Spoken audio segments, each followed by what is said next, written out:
여기 앉아서 이 이야기를 할 날이 올 줄은 꿈에도 몰랐어요. 하지만 오늘 저는 말하고 싶습니다. 내가 아이를 힘들게 키운 지 몇 년이 지난 후 내가 가장 필요할 때 내 딸 민정이가 남편의 가족과 함께 여행하기로 선택했을 때 나를 병상에 혼자 남겨둘 것이라고 누가 예상할 수 있을까? 처음에는 그녀에게 나름의 이유가 있는 것 같다고 스스로를 위로했다. 엄마가 얼마나 아픈지 몰라서 그러는데. 하지만 딸의 전화피상적인 말투가 나를 실망해서 씁쓸함으로 몰아넣었다. 엄마, 저 지금 바빠요. 며칠만 더 버티세요. 다녀오시면 들릴게요. 바빠요. 라는 쓴웃음을 지었다. 나는 여기 누워있고 온몸이 쑤시고 의사는 너무 오랫동안 혼자 있지 말라고 말했다. 그러나 그녀에게 나는 그녀가 놀러 갔다 온 후 미룰 수 있는 일일 뿐이다. 하지만 나를 가장 고통스럽게 하는 것은 버림받은 것이 아니다. 그 여행 이면의 진실을 알게 되었을 때 알고 보니 그 여행은 남편의 가족이 강요한 것도 아니고 그녀가 거절할 수 없었기 때문도 아니었다. 시댁 식구들을 위해 적극적으로 티켓을 예매하고 일정을 짜고 신나게 일일이 선물을 준비하는 사람은 민정이다. 저는요? 짧은 통화, 허튼 약속, 냉담한 무관심. 순간 나는 내 인생이 짓밟힌 기분이었다. 나는 그의 젊음, 건강, 교육을 위해 한 푼 한 푼 충분한 삶을 위해 그를 희생했다. 나는 많은 것을 기대하지 않고 단지 내가 늙고 허약할 때 아이들이 나를 조금 기억할 수 있기를 바란다. 하지만 아닙니다. 알고 보니 저는 제 딸의 우선순위가 된 적이 없었습니다. 그리고 바로 그 순간 나는 결정했다. 절대 용서하지 않겠다. 나는 이 결정이 옳은지 그른지 몰랐고 단지 내가 다른 사람들에게 계속 기대를 걸기에는 너무 지쳤다는 것을 알았다. 아마도 노년은 내가 아이들의 효도를 기대하는 대신 나 자신을 사랑하는 법을 배워야 할 때일 것이다. 부산에 사는 올해 65세 박순자라고 합니다. 저는 과부이고 제 딸이 3살 때 남편이 죽었습니다. 나는 재혼하지 않았고 내 행복에 대해 생각하지 않았고 단지 아이를 키우는 마음만 있었다. 저에게는 민정이가 전부예요. 나는 열심히 일해서 그가 공부할 수 있도록 돌보고 예쁜 옷을 사준 적이 없지만 그가 좋아하는 드레스를 사주기 위해 돈을 쓸 준비가 되어 있다. 민정이 준석과 결혼했을 때 나는 행복해서 울었다. 저는 제 딸이 행복해할 것이라고 생각했고 그녀의 가족이 나이가 들면서 저의 버팀목이 될 것이라고 생각했습니다. 하지만 내가 틀렸다. 여기 앉아서 이 이야기를 할 날이 올 줄은 꿈에도 몰랐어요. 하지만 오늘 저는 말하고 싶습니다. 내가 아이를 힘들게 키운 지 몇 년이 지난 후 내가 가장 필요할 때 내 딸 민정이가 남편의 가족과 함께 여행하기로 선택했을 때 나를 병상에 혼자 남겨둘 것이라고 누가 예상할 수 있을까? 처음에는 그녀에게 나름의 이유가 있는 것 같다고 스스로를 위로했다. 엄마가 얼마나 아픈지 몰라서 그러는데. 하지만 딸의 전화피상적인 말투가 나를 실망해서 씁쓸함으로 몰아넣었다. 엄마, 저 지금 바빠요. 며칠만 더 버티세요. 다녀오시면 들릴게요. 바빠요. 라는 쓴웃음을 지었다. 나는 여기 누워있고 온몸이 쑤시고 의사는 너무 오랫동안 혼자 있지 말라고 말했다. 그러나 그녀에게 나는 그녀가 놀러 갔다 온 후 미룰 수 있는 일일 뿐이다. 하지만 나를 가장 고통스럽게 하는 것은 버림받은 것이 아니다. 그 여행 이면의 진실을 알게 되었을 때 알고 보니 그 여행은 남편의 가족이 강요한 것도 아니고 그녀가 거절할 수 없었기 때문도 아니었다. 시댁 식구들을 위해 적극적으로 티켓을 예매하고 일정을 짜고 신나게 일일이 선물을 준비하는 사람은 민정이다. 저는요? 짧은 통화, 허튼 약속, 냉담한 무관심. 순간 나는 내 인생이 짓밟힌 기분이었다. 나는 그의 젊음, 건강, 교육을 위해 한 푼 한 푼 충분한 삶을 위해 그를 희생했다. 나는 많은 것을 기대하지 않고 단지 내가 늙고 허약할 때 아이들이 나를 조금 기억할 수 있기를 바란다. 하지만 아닙니다. 알고 보니 저는 제 딸의 우선순위가 된 적이 없었습니다. 그리고 바로 그 순간 나는 결정했다. 절대 용서하지 않겠다. 나는 이 결정이 옳은지 그른지 몰랐고 단지 내가 다른 사람들에게 계속 기대를 걸기에는 너무 지쳤다는 것을 알았다. 아마도 노년은 내가 아이들의 효도를 기대하는 대신 나 자신을 사랑하는 법을 배워야 할 때일 것이다. 어느 날 나는 심장이 유난히 빨리 뛰는 것을 느꼈다. 어지러운 느낌은 나를 넘어지지 않도록 의자성에 꼭 달라붙게 했다.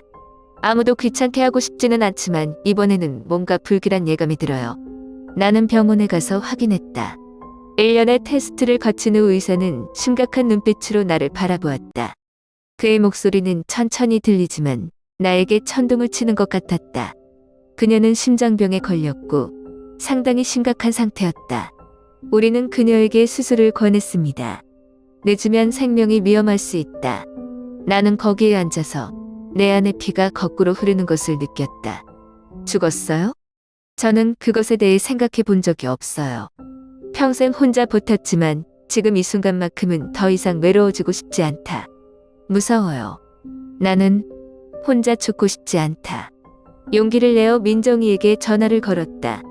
이번에는 저는 그녀가 저에게 달려오기 위해 모든 것을 버릴 것이라고 믿습니다. 엄마는 수술을 받아야 한다. 엄마랑 같이 병원 가도 돼요? 줄머리 너머로 민정이 숨쉬는 소리가 들렸다.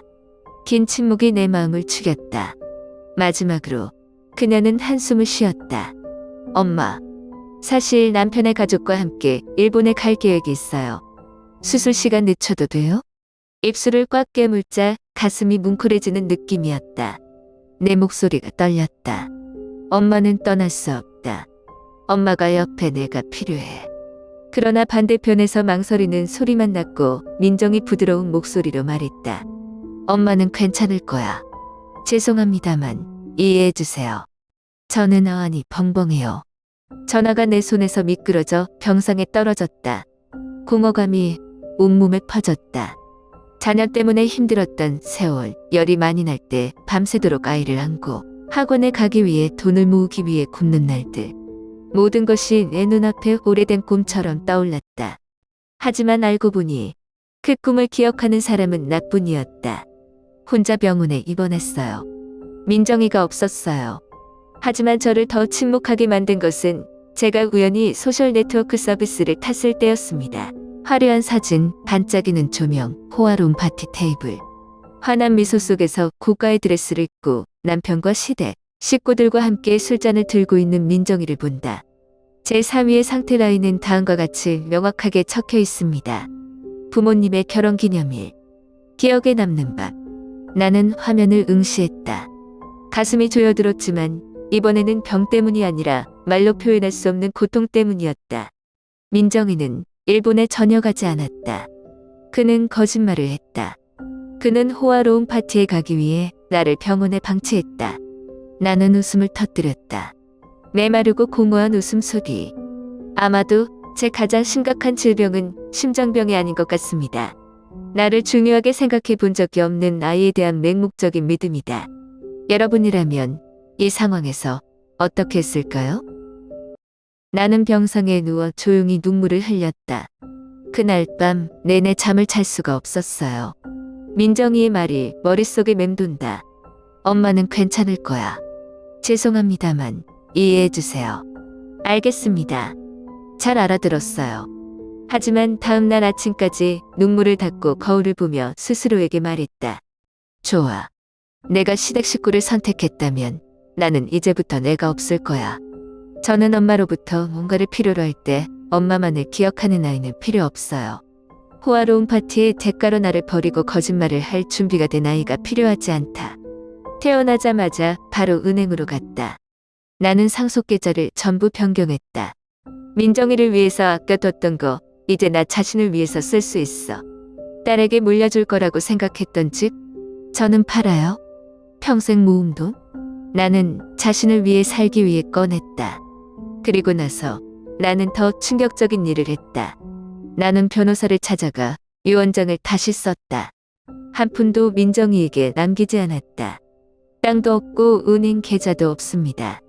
제 전 재산은 제 자식들에게 버림받은 저 같은 독거노인을 위한 기금에 기부될 것입니다. 하지만 거기서 멈추지 않았다. 그 전날 민정이와 제가 나눈 대화 녹취록을 찾아 전화를 걸었다. 한 글자 한 글자 다 적어놨어요. 꾸짖기 위해서가 아니라, 가책하기 위해서가 아니라, 다른 사람들이 진실을 알도록 하기 위해서이다. 그 녹음을 민정의 시부모님인 사돈댁에게 보냈다. 며칠 후 내 전화가 계속 울렸다. 난 안 봐도 누군지 알 것 같아. 마지막으로 전화를 받았다. 다른 쪽 끝은 민정이 당황하고 급한 목소리입니다. 엄마, 왜 그랬어요? 시부모님은 매우 화가 나 있다. 남편은 항상 자식을 원망한다. 엄마, 내가 그들과 이야기하는 것을 도와줄 수 있어요? 나는 입술을 삐죽거리며 웃었다. 씁쓸하면서도 후련한 미소다. 나는 정확히 한 문장을 답장했다. 미안, 내 일을 돌볼 여유가 없어. 엄마는 인생을 즐기고 있어. 그 다음에 민정이 번호 막았어. 아마도 나는 항상 희생하고 항상 인내하는 엄마가 되기에는 너무 지쳤을 것이다. 내가 나를 위해 살 때가 되었다. 그리고 깨달았어요. 수년 만에 처음으로. 정말 마음이 놓입니다. 부모가 더 이상 줄 것이 없을 때 비로소 자식들이 부모의 가치를 깨닫게 됩니다. 저는 더 이상 마음이 아프지 않아요. 더 이상 민정이의 전화, 문자 한 통을 기다리지 않았다. 실망과 상처의 느낌은 이제 내 맘속에 오래된 주름일 뿐이고 나를 다시 아프게 할 힘이 없다. 내가 배운 것은 단 한 가지입니다. 늙으면 아이를 사랑하기 전에 자신을 사랑하세요. 우리는 평생을 자식들을 위해 살지만 멈춰서 스스로에게 물어본 적이 있나요? 아니면 우리는 영원히 희생하고 결국엔 자신이 뒤처진 사람이란 것을 깨닫게 될까요? 그날부터 저는 다른 삶을 살기 시작했습니다. 감히 팔을 들여놓지 못했던 곳을 여행하고 감히 시키지 못한 돈이 아까웠던 음식을 먹고 전에는 항상 아이를 위해 돈을 모으는 것이 좋겠다고 생각했던 예쁜 옷을 샀다. 저는 저와 같은 사람들을 만났습니다. 아이들에게 잊혀진 노인들을 만났습니다. 우리는 원망하기 위해서가 아니라 스스로에게 이렇게 상기시키기 위해 서로의 이야기를 나눈다. 이 삶은 어느 나이든 행복할 권리가 있다. 어쩌면 이것이 제가 제 자신을 위해 한 일은 가장 옳은 일이었을지도 모릅니다. 너라면 용서하겠니? 아니면 저처럼 복수를 선택하시겠습니까? 저는 제가 옳은지 그른지 모르겠어요. 결국 저는 제 자신을 보호하기로 선택했다는 것만 알았습니다. 가치 없는 사람에게 희망을 계속 거는 대신에 말이죠. 어떤 사람들은 내가 너무 절박하다고 말할 것이다. 누군가는 나에게 마음을 열라고 말할 것이고 딸에게 잘못을 고칠 기회를 주어야 한다. 하지만 나는 궁금했다. 내가 유언장을 바꾸지 않고 민정이에게 전 재산을 챙겨줬다면 자신의 잘못을 깨달을 수 있었을까? 아니면 결국 나는 그의 인생에 그림자처럼 남아있을 뿐일까? 엄마는 줄 것이 있을 때만 언급되는 걸까? 수년 동안 저는 모성애가 신성하고 어떤 것도 깨뜨릴 수 없다고 항상 생각했습니다. 하지만 이제 나는 감정이 밧줄과 같다는 것을 이해합니다. 한 사람만 붙잡으면 그 감정도 끊어질 것입니다. 그래서 나는 정말로 너의 생각을 듣고 싶다. 당신이라면 어떻게 하시겠어요?